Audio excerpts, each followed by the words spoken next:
This conversation is part of an interview project through the Yale Forum on Religion and Ecology.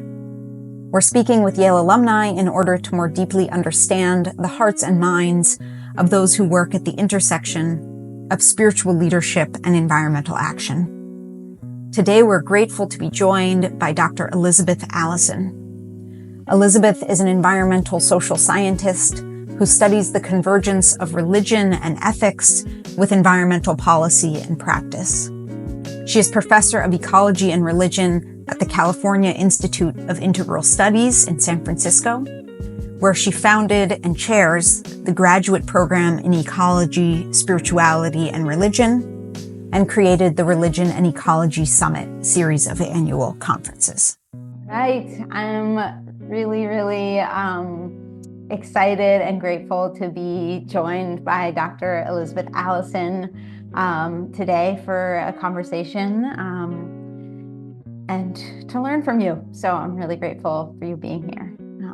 Thank you. Thanks so much for inviting me, Tali. I'm happy to be here today.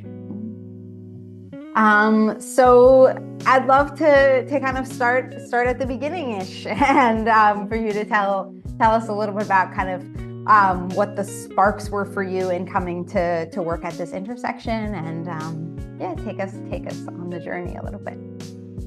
I'd be happy to. I think that for me, religion and ecology was really like a lifelong interest, although I don't think that I had the words to articulate the intersection until I was in college. When I took a course called The Sage, the Way, and Zen with Professor John Houston at Williams College in Massachusetts. And in that course, that was a religion course, in that course we read Peter Matheson's The Snow Leopard. And I became absolutely fascinated by this journey that Matheson went on with the biologist George Schaller. And they went to Nepal. Schaller was a vertebrate biologist, and he was studying the snow leopard. And Matheson is a noted writer, and went along to document the journey, but also to sort of investigate the interior aspect of the journey. I didn't know anything about Nepal growing up. I did not travel outside of the U.S. And Matheson's such a brilliant writer. He really brought alive the spirituality of Nepal. But also this idea that there could be spirituality in nature, that it could be something that someone was investigating, wondering about, and that going on this journey with this wildlife biologist, he could have his own journey of spirituality. And the book was so exciting to me. I immediately said, I have to study abroad in Nepal during my junior semester abroad. And, again, I hadn't traveled anywhere, and my parents were a little bit dubious about this, but I went to Nepal to landed in Kathmandu the next year, and really fell in love with the Himalaya for sure. And during some independent studied a sacred mountain there, Machu Picchu. And so I was beginning to explore in a structured way this intersection of religion and ecology, or religion and nature. And I was very curious why people designated Machu Picchu as a sacred mountain, what that meant to them, how they demonstrated that. Spent a lot of time in villages near that mountain in the Annapurna Conservation Area. And also noticed that people made shrines and sacred sites along the trails in that area, and was really enchanted by this idea of the sacred in nature, the way people were recognizing the sacred in nature. It just felt like a real resonance with that. It felt like something that I had been looking for, but not finding so much in North America. I grew up in the Midwest, and in a very sort of white Christian suburb, and that wasn't a place where people really found the sacred in nature. So this was really a revelation, But then there was a gap of quite a number of years because at that time there really wasn't a field of religion and ecology. And I would talk about my interests and people would be like, well, that's nice. Don't really know what you're talking about, but okay. And so I spent some time in the San Francisco Bay Area, which is where I live now. But eventually decided to go back to grad school to pursue this intersection and realized that I could get master's degrees in both religion and environmental management at Yale. And that was one of the few places that I could do that. And so that seemed very auspicious. And again, there wasn't a strong field at that point. And I'm really grateful to my faculty advisors, Stephen Kellard and Margaret Farley and Thomas Ogletree, who were open to what I wanted to study, even though it wasn't their core area of study. While I was a master's student, or maybe a bit later, sometime in there, I met Mary Evelyn Tucker, and I was thrilled to meet someone who totally not only understood what I wanted to study, but was a leader in the field. And I had read her edited volume, Buddhism and Ecology, and been very inspired by that.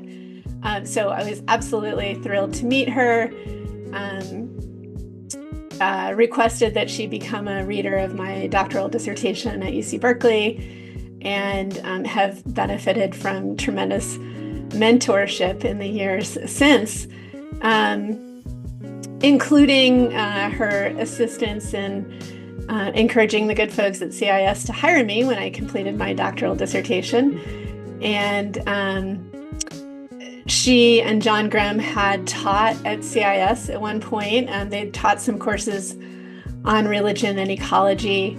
And I believe that CIS even tried to recruit them to come and be faculty, but they were out at Yale. And so I think that she had been kind of in conversation with them about it would be a good idea to have a program in religion and ecology at CIS. And eventually the circumstances were right, such that we were able to create a graduate program in religion and ecology at CIS. So I'm really thrilled and grateful to have a number of graduate students working with me now on various studies within the field of religion and ecology. Thank you for taking us a little bit into that, the opening towards this, to the work that you do. So I guess I'd love to hear a little bit about, because you mentioned kind of this turning point and this opening in Nepal, and kind of seeing the way that people were connecting sort of the sacred and experiencing the sacred in the natural world, in the living world. So I'm curious to hear a little bit more kind of about that, kind of how you see maybe also the differences between in Western traditions and Western cultures and non-Western traditions, in kind of how, in relating to the more than human, and kind of what you've encountered in your work. Sure. So in the last couple decades, my field research has been with Bhutan and also in the Himalayas, and where I went because I was fascinated with the Himalayas, and also with this connection with the spirituality of nature. And what I've been particularly interested in there is the perceptions of deities and spirits in the landscape, who are original owners of the landscape. They're guardians, they're protectors. They are perceived to be the original inhabitants, and humans need to request permission for various activities, including building homes or cutting down trees. humans also need to respect the times when certain areas are closed, because the deities don't want to be disturbed. So I think that is a very different perception than we have in North America. Although I think, although I'm no expert, you might find cognate ideas among Native American indigenous people, but I don't want to go too far because I really don't know. So this idea that humans are not original, these landscape spirits are original, and that they are the actual owners or hosts of certain places, really changes the relationship of people and landscape, or people in the natural world. And I think encourages an ethic of reciprocity and care, and carefulness, that one doesn't want to offend these deities, because they can bring down environmental calamities. They can ruin crops, they can cause hailstorms, they can bring illness. And that's really a different way of approaching the natural world than imagining humans as dominating the natural world or the pinnacle of creation or something like that. So I found it a very fruitful worldview to think with, especially in the context of environmental crisis and in the context of thinking about how humans can be better kin with the rest of the natural world.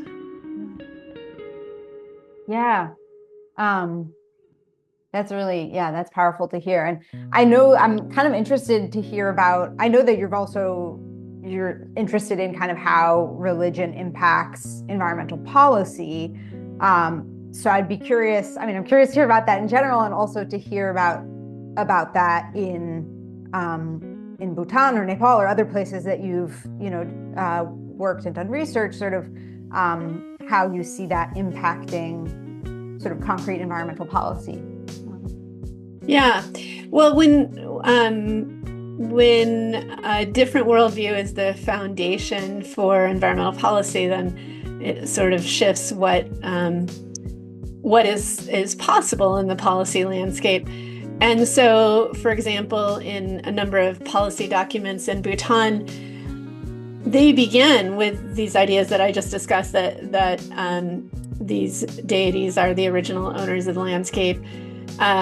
And it's a very interesting juxtaposition, because they're also doing modern environmental policy. Like, they're doing environmental policy in the year 2000, and with all the scientific knowledge that we have in the present day. But they're recognizing this foundational worldview and belief of local people, and not trying to shed that aside or belittle it as superstition, but saying, like, this is sort of this is where we come from. And then in that context, we are going to develop our policies. In Bhutan, the idea of gross national happiness is very influential in all kinds of government policy making. And policies are supposed to be reviewed against gross national happiness principles to make sure that they're in conformance with that overall idea. I'm not sure how far you want me to go into that. You can go. Yeah,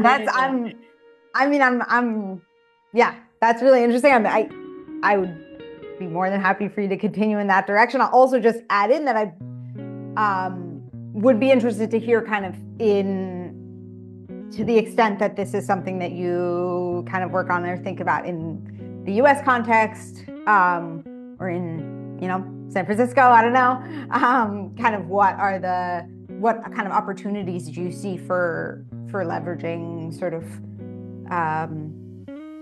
religious or spiritual worldviews in different kinds of ways towards, positive outcomes for environmental policy? Yeah, absolutely. I think it's very, to me, it's very instructive to study and think with different worldviews. First of all, simply because it denaturalizes the worldview that we might find ourselves in. And so, like, growing up in Western worldview, where you have an autonomous, rational actor who's the center of all things and independent and just does things rationally. Okay, that's one kind of worldview that many of us might have been inculcated into. But looking at a different worldview helps us see it's not the only one. And in fact, cultures flourish with different worldviews. Of course, this is why travel is so broadening. So right away, I just think it's very helpful to look at a more collective society, and which definitely has pros and cons, but to think about how decisions are made in that society, and how the more than human world is accounted for in that. And I think it can be provocative for our own thinking to just consider, what might be different. And again, I mentioned Indigenous Native Americans have some cognate or parallel ideas here in the Bay Area. At CIS, we have been in conversation with the Ramaytush Ohlone people, who are the original people of San Francisco, and trying to, learn how to be better stewards of the place.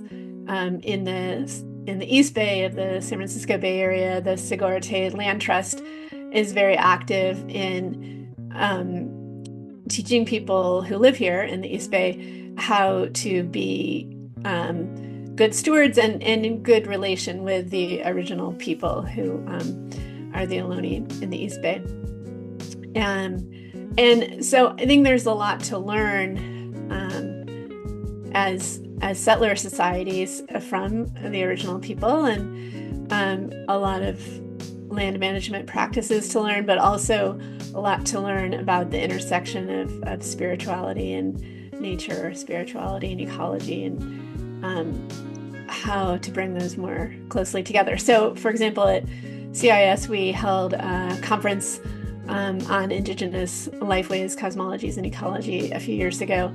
And it was just incredibly instructive to learn from many of the elders in the San Francisco Bay Area. So I think, there's a huge amount of opportunity to decenter and to denaturalize Western worldviews and learn different ones.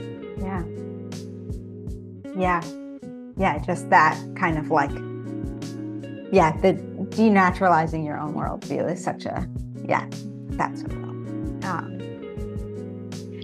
so I'd love to turn kind of towards kind of the role of CIS and kind of this interesting intersection that you all sit at, and kind of specifically ask about sort of working within an academic context, and really working to infuse and center spirituality, traditional forms of knowledge, etc.,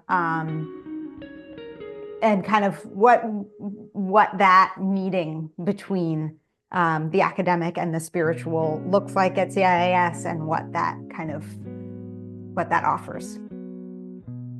CIS is such a unique and interesting and fortuitous institution. It emerged in the late 60s in that San Francisco Renaissance through seekers who were seeking to build bridges between Eastern and Western thought, and which today seems like old news, but it wasn't 57 years ago, and so they were really among the first to start thinking about how Western philosophy and Eastern philosophy could speak to one another. And some professors at Stanford reached out to Sri Aurobindo, an Indian guru, and who had a philosophy of an integral philosophy and a philosophy of integral yoga, and asked him who he might recommend that could help start this university and build this bridge. And he recommended Dr. Haridas and Bina Chowdhury, and they came over from Calcutta and worked with some Western academics to launch this institution. And so CIS has always had this foundation in the philosophy of Sri Aurobindo, and the sort of focus on that has waxed and waned over time. A number of our senior faculty who are really deeply imbued in his philosophy have retired, but then some new people who are studying it. And so that's always been sort of a central focus of CIS. But the idea of integral has also expanded to include the idea of educating the whole person, mind, body, and spirit, or to think about academics and activism, to think about different modes of knowing, to think about integrating across disciplinary fields. So I think that integral has a quite expansive definition that has allowed a lot of really creative programs to flourish at CIS. We have a bachelor's completion program for undergraduates, and then a really large school of professional psychology and health that trains a lot of therapists and counselors, and then also a graduate school of liberal arts that has a number of humanistic liberal arts programs, including the ecology, spirituality, and religion program. So I think it has been a great context for this interdisciplinary study of religion and ecology, and also we've incorporated into our name spirituality, which you don't find a lot in higher education, but both because of the founding history of CIS, as well as the tendency these days for young people to say I'm spiritual but not religious. We felt like it was really important to recognize that aspect of this intersection of religion and ecology. And maybe even that's a growing edge of religion and ecology, is how do we understand spirituality outside of mainstream religion, or what sort of new forms of religion are young people taking part in that might not look like your Protestant church or your Catholic church or your Jewish temple. So yeah, I would say it's a really creative place, and has really been on the cutting edge of integrating academia with society for the last 50 years. Mm-hmm. Cool. And so just to go towards, the term integral and the methodology of integrating, I would just love to hear you talk a little bit about integral ecology, and that term, and how you see that approach and that way of kind of encountering our polycrisis being an important one. Yeah, so probably 10 or 15 years ago, one of my colleagues started a track in our university in integral ecology, and drawing on the history of the integral philosophy, as well as the idea that to respond to the polycrisis, we need all the disciplines and we need all the faculties of humans engaged. And so that was the way he was thinking about the meaning of integral in relation to ecology, that it wasn't enough to think about biophysical ecology, but we need, of course, religions and spiritualities and the humanities and the social sciences and all of that. And I think we also took a lot of inspiration from Thomas Berry, who, of course, has been a major inspiration in the field of religion and ecology. And he talked about the integral ecologist in an essay of his. I always share this with my students, so it kind of comes to the top of my mind. But he said that the spiritual mission of the present is to renew all the traditional religious spiritual traditions in the context of the integral functioning of the biosystems of the planet. And what is needed to do that is an ecological spirituality with an integral ecologist as the spiritual guide. And so I often tell my students, like, okay, so he called you forth, to be this spiritual guide for an ecological spirituality. But since someone had said that, and that we had this mission of integral education, it fits in really nicely. So again, I think we're wanting our students to be knowledgeable in biophysical ecology, but also recognize that that's not the limit of ecology, that we need to bring in the humanities, religion, ethics, justice, values, social sciences. We need to look at policy and politics and power, and all of that is required to address the polycrisis, which of course we're not the only ones saying that. Lots of people are saying that, but just adamant about that, that we need all these aspects of thinking, feeling, and willing to address the polycrisis.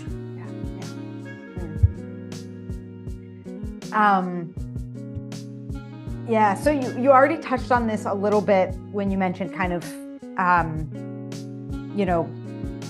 expanding our kind of sense of what's like religious, right? And including kind of whatever spirituality in different sorts of forms when we think about this intersection. But so I wanted to just also ask kind of more explicitly about sort of as you look at the field of religion and ecology and the future of the field, kind of what you see as growing edges, to use the term that you used, challenges, opportunities, kind of looking ahead at the field.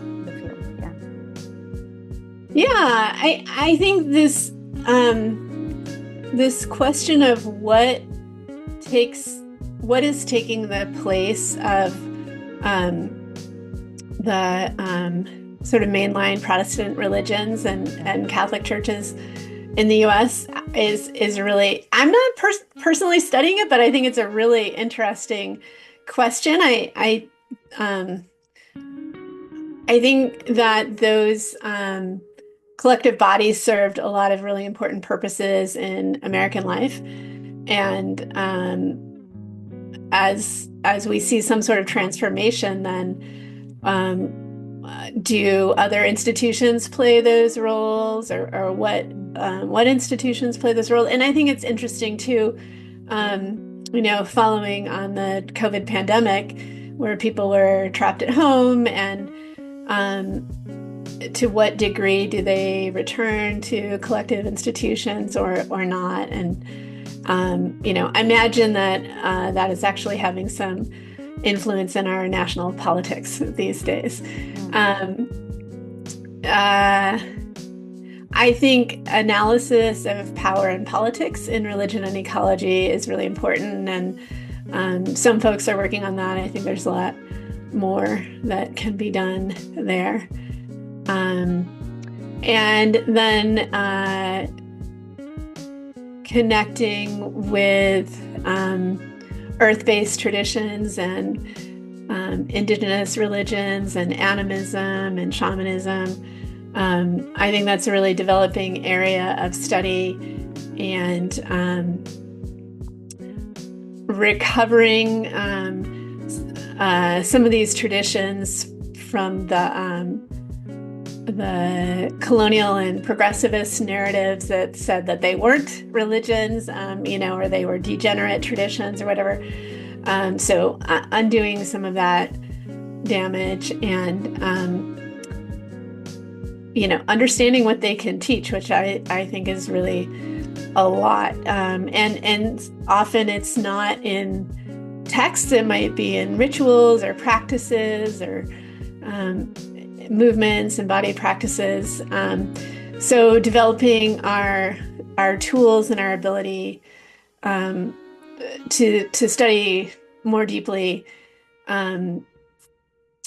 embodiment, I suppose, so that we're not only limited to texts as authoritative sources, but that other ways of carrying and transmitting knowledge can also be authoritative sources. Wow, it's amazing to hear you kind of lay out those questions, and thank you. So I just kind of, before we wrap up, I realized that I wanted to ask you earlier and kind of to get to, but sort of going back to kind of a sort of thread that has come up in many of the conversations that I've been having through this project has been kind of around eco-grief and eco-anxiety, and sort of how we are navigating and encountering loss and change of the living world around us and the places that we call home. So I'm kind of curious to ask about that in the different contexts in which you work and study, sort of how you see the people that you work with encountering grief around ecological change. Yeah, absolutely. That's really relevant, because another one of my projects is being involved with a multidisciplinary international team on a project called Life Without Ice. And it includes a lot of biophysical scientists, glaciologists, hydrologists, ecologists, looking at what happens to high mountain ecosystems when glaciers recede. And then some of us social scientists have been looking at how high mountain human communities are responding. And it's really interesting. We've been interviewing folks in Bolivia who live near a glacier that has indeed gone extinct. It's disappeared. And it used to be the site of the highest glacier ski resort in the world, and the glacier isn't there anymore. And the people who live there don't actually think that the glaciers can totally disappear, because it's so much a part of their culture and their landscape that they're there and they're reliable. But they also have some prophecies about how the world will end if the glaciers do disappear. But what we're not seeing is the sort of nostalgia or solastalgia that we might hear about in North America. The sort of sadness, like we're not really hearing that. So it's really interesting. So that's ongoing. I don't think we have any firm conclusions yet, but we are really interested in that observation of local change.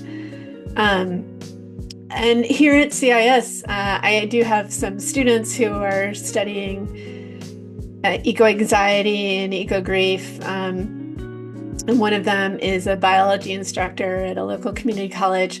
And she's looking at how students are experiencing, or whether they're experiencing eco-anxiety as they learn about climate change and global environmental change in their classes. And she found out that they were almost so overwhelmed by all the rapid rate of all change that they didn't really focus that much on ecological change per se. They were quite concerned with politics and political change. Another is developing an eco-chaplaincy to support people through eco-grief, and particularly here in California, we notice a lot of loss from the wildfires that have been really a new season in our year lately, in the last decade and a half or so. And so that student has noticed, the need for sort of structured support as people are recovering or as they move through the tremendous change of their home landscape following a wildfire, and is thinking about how that might be addressed. Yeah. Wow. Thank you so much for for sharing so generously and so much, really interesting things that you're pulling together. And I'm so just appreciative to get to learn from you for this half hour, and for your work in the world in general. So thank you so much. You're most welcome. It was great to talk with you, and really happy to participate in this initiative, and happy that the Forum on Religion and Ecology is doing these conversations. I think this will be a great resource for anyone who wants to listen.